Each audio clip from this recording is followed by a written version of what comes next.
Ассалаумағалейкум, қалайсыздар? Сіздермен Нұрты YouTube каналы. Бүгін біздер ойнауға болмайтын топ 3 ойын туралы айтатын боламыз. Видео басылмай жазып, арнама тіркеліп, лайк басып қойыңыз. Себебі менің соңғы видеоларымда 99% адам тіркелмей қарайды. Қазақ бауырларыңыз қолдау сіздерге қиын деп ойламаймын. Ал ендеше біздер бастаймыз. Бұл ойындар тек қана психологиялық қана емес, сонымен қатар физикалық қауіптер тудыра алады. Олардың барлығы адамдардың санасына әсер етеді. Кейде оларды өзіне немесе басқаларға зиян келтіруге итермелейді. Сондықтан бұл ойындарды ойнауға мен кеңес бермеймін. Бірінші ойын көк кит ойыны. Өте қауіпті және психологиялық тұрғыдан ауыр ойын. Ол негізінен жасөспірімдер мен балалар арасында танымал. Бұл ойын 2016 жылы Ресейде пайда болып, кейіннен басқа елдерге тараған. Ойынның атауы көк кит. Өйткені табиғатта белгілі бір кит түрлері өзін өзі өлтіреді. Әр ойынның метафорасы осы киттің өз өмірін аяқтауы сияқты қатысушылардың өздеріне зиян келтіруі болды. Ойынның құрылымы. Ойын 50 тапсырмадан тұрады. Әр тапсырманың мазмұны ойынды бастау үшін қатысушының сеніміне кіруге және манипуляциялауға бағытталған. Әр тапсырма психологиялық тұрғыдан әсер етеді және оларды біртіндеп агрессивті әрекеттерге бағыттайды. Осы тапсырмаларды орындап отыру арқылы қатысушы ойынға толықтай тартылып, өзін өлтіруге дейін жетуі мүмкін. Ойынның кезеңдері. Алғашқы тапсырмалар. Ойынды бастапқы кезеңдерде әдетте жеңіл тапсырмалармен бастайды. Мысалы, таңертең ерте тұру немесе өзіне таңба жасау. Бұл тапсырмалар адамның көңіл күйін өзгертіп, оны ойынға қызықтырып, әрі қарай қатысуға мәжбүрлейді. Психологиялық қысым. Әр тапсырманың мәні қатысушының психикасына қысым жасау. Бұл тапсырмалар ойыншының қорқыныштарын немесе мазасыздықтарын қоздыруы мүмкін. Тапсырмалардың ішінде қарапайым әрекеттерден бастап, өзіне зиян келтіруге дейін баруы мүмкін. Мысалы, белгілі бір уақытқа дейін жалғыз қалу, не болмаса айғайлау арқылы қорқыту. Әрекеттердің қауіптілігі. Ойынның соңғы кезеңдері қатысушыны психологиялық күйзеліс пен депрессияға ұшыратады. Келесі тапсырмалар денеге зиян келтіруді, өзін-өзі жарақаттауды немесе тіпті өзіне қол жұмсауды талап етуі мүмкін. Бұл соңғы тапсырма көбіне өте қауіпті және қатысушының өміріне қауіп төндіреді. Ойынның салдары. Көк кит ойынның қатысушыларының көпшілігі өз-өзіне зиян келтіріп, соңында ауыр жарақаттар алып, немесе қайғылы жағдайларға тап болған.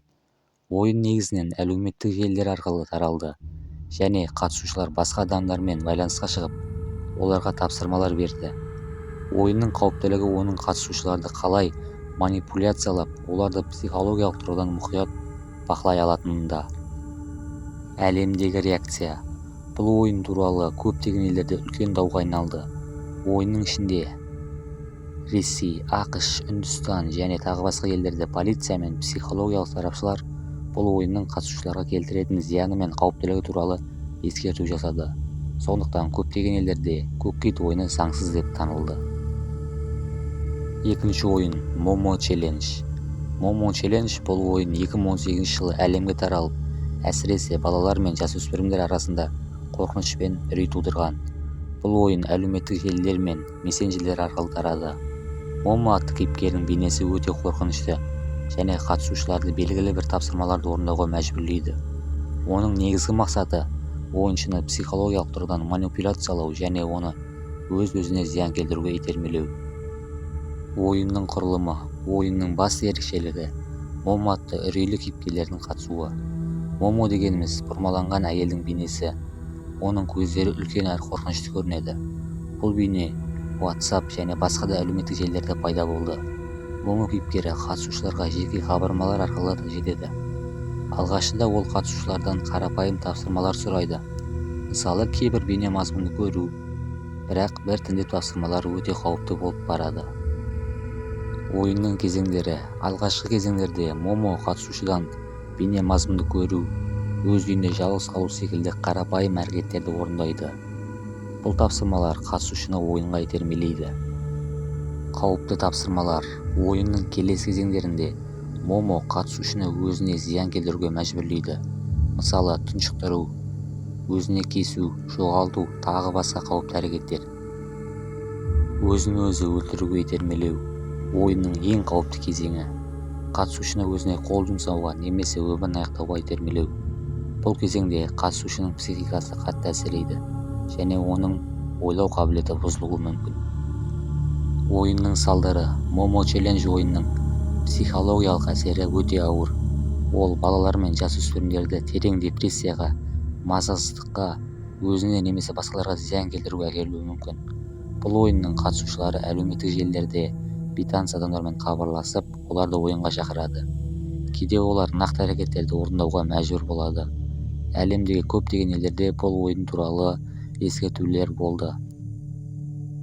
Үшінші ойын Sunset. Sunset ойыны бұл көне халықтық дәстүрлерге негізделген ойынды бірнеше адам топ болып ойнауға шешім қабылдаған кезде іске қосылады. Ойынның негізінен түнде, әсіресе түнгі уақытқа жалғыздықты, қорқынышты жағдайларды пайдалану арқылы қатысушыларды психологиялық қысымға ұшыратады. Ойынның құрылымы. Ойынның басты мақсаты қатысушыларды қорқыту және оларды психикалық сынау. Ойын түнде басталып, өте нақты және қауіпті шарттарға негізделген. Ойын барысында қатысушылар өздерін елестермен бетпе-бет келтіруге, қорқынышты жағдайлармен бетпе-бет келуге мәжбүр болады. Ойынның кезеңдері. Ойынның басталуы ойын түн ортасында басталады. Ойыншы арнайы белгілермен қойылған жерге барады. Онда олар жалғыз қалуы керек. Ойынның басталуы үшін арнайы рәсімдер жасалады. Мысалы, арнайы от жағып, бір қатар дұғалар оқу керек. Қорқынышты жағдайлар. Ойынның келесі кезеңдерінде қатысушыға түрлі елестер мен жамандықтарды көруге тура келеді. Бұл кезеңде ойыншы өз-өзімен жалғыз қалып, қорқыныш сезіміне бой алдыруы мүмкін. Әр қадам сайын елестер мен басқа да қорқынышты нәрселер туындап, адамның психикасы бұзылады. Қателік жасау қаупі. Егер ойыншы бір қателік жасаса немесе ережелерді бұзса, оған жазалау ретінде қосымша қорқынышты жағдайлар күтіп тұрады. Бұл ойын жазалау кейде қатысушының психологиялық күйін бұзады. Ойынның салдары. Sunset ойыны адамды қорқытып, оның психикасына қатты әлсіретуі мүмкін. Қатысушының өз қорқынышы мен үрейіне деген реакциясы ойынның соңына дейін оған үлкен зиян келтіруі мүмкін. Көбіне ойын аяқталғаннан кейін адамда қорқыныш, мазасыздық, депрессия сияқты психологиялық күйзелістер қалуы мүмкін. Міне, бүгін мен сіздерге ойнауға болмайтын 3 ойын туралы айтып бердім. Ал енді сіздер маған тіркеліп, лайктарыңызды басып қойыңыздар.